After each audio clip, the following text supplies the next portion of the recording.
Hello everyone, today is February the 14th, 2019. I'm getting that year right for once. And in lieu of Short Story Thursday, that is something I would like to eventually bring back. But in lieu of that, today I have with me Ricky Martin. That is his real name, actually.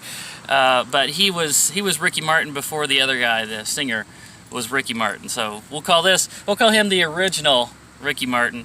In my last vlog, I mentioned that we had two shows this year instead of the hypnotist: the magic show and then the dog show, the dog trainer that had all of the what looked like Chihuahuas, but as it turns out, some of them are part terrier or rat terrier and just plain mixes. He doesn't know exactly what breed they are because most of them came from rescue shelters.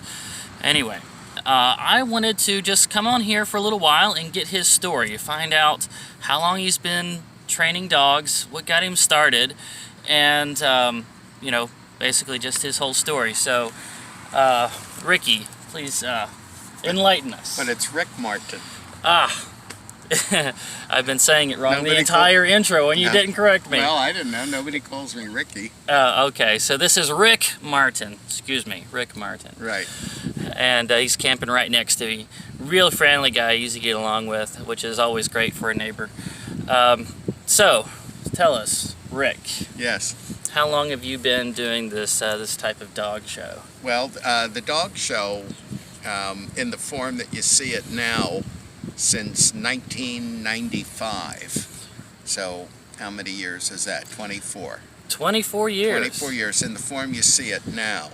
Okay, so what was it before that? Before that, there were years of comedy magic acts that may have had one or two dogs in them. There were years of ventriloquism and puppets with no dogs. I had dogs at home, pet dogs, but not performing dogs. So, pretty much, how far does that go back as far as like doing performances for fairs and I'm guessing circuses too? Was it yes, circus? Yes, a circus. Okay, absolutely. so circus acts and fairs. Yes. How long have you been doing that? Yes, since I'm a teenager.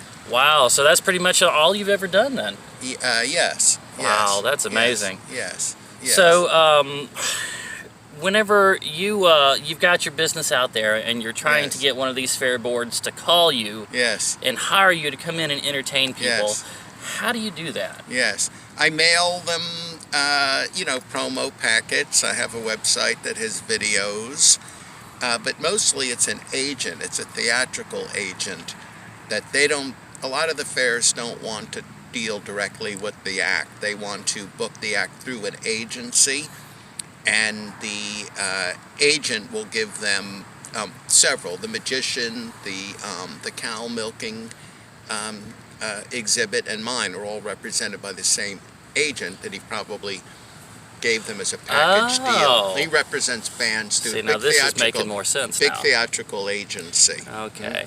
Have you always used an agency? No, the agent is only for the fairs. Everything else. The circuses? Circuses. There are circus agents. There are circus agents. There are. But yes, absolutely. But the circuses know who I am. But the circus is.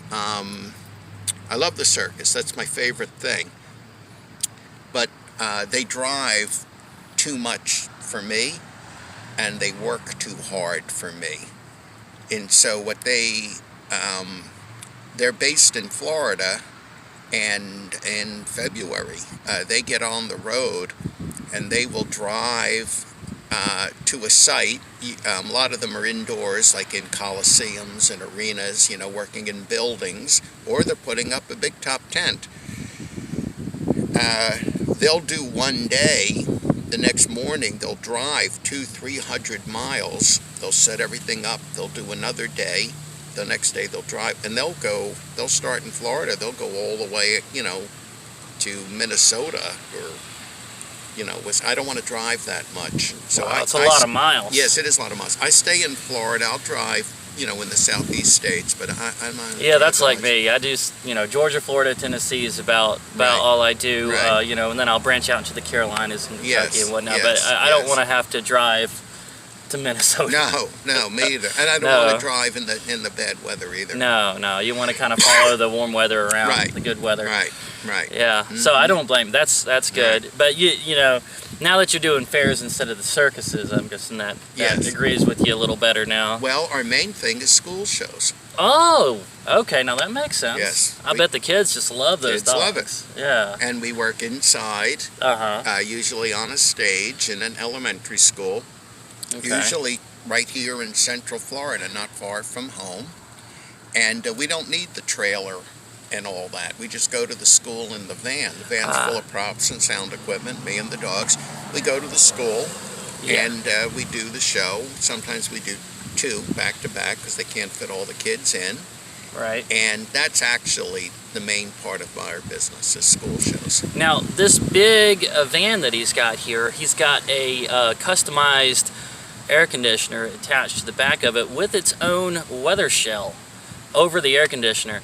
So you can tell the engineering that goes into building these props that the dogs jump through is he's also putting that towards customizing the van. And a little circus car. Oh, that's right, the little circus car, because he'll put the dogs in the back of the circus car and drive around the fairgrounds saying, you know, the show's about to start in 15 minutes, come over to the stage. So he's going around promoting his own show and using this, what is it, like a modified golf cart? No, it's just a prop. Oh, that is really cool. It's cool. not like anything else. Was it made out of something? It's a steel welded frame and a fiberglass body, and it was for many years a gasoline engine. For the last 2, it's been electric, and it's not working. And when I'm finished with you, I need to try to He's got to get over there and fix it. Well, I don't know that I'll be able to because trying to find a problem in an electrical system, maybe you'll find it, maybe you won't. It's a little harder, yeah. It's a little harder than if it was a gasoline engine, I could solve the problem, but I may or may not be able to solve the electrical thing.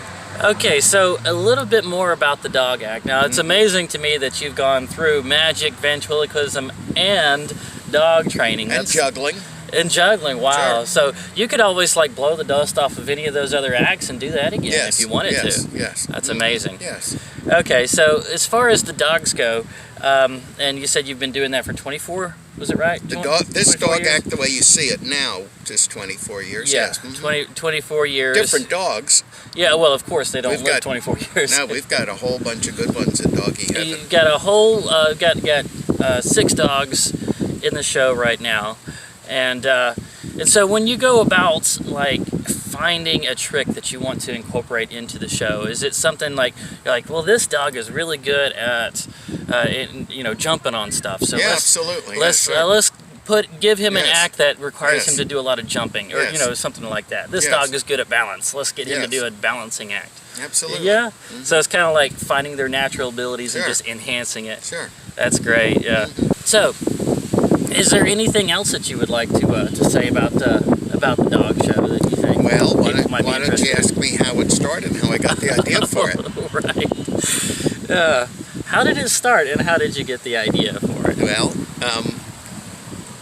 when I was a kid, I was born in 1954. So I'm 64 now. Okay. And when I was a kid, it was black and white TV. It was years before it was color TV, black and white TV, no remote, that kind of thing.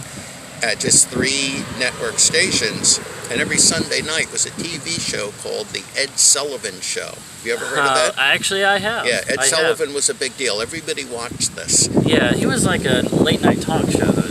No. Yeah, he hosted a variety show. All he did was introduce acts. Oh, I was thinking of Johnny Carson. Okay. Yes. All right, introduce acts, right? And that's where he introduced the Beatles. Oh. That was in 1964. Okay. And the theater is where the Colbert Show is now. Same building. Same Wow. stage. Same stage. And that was where David Letterman's show was all those years. That's the Ed Sullivan Theater. Wow. So the Beatles were on that stage. So that was in 1964. And on that show, I was a kid.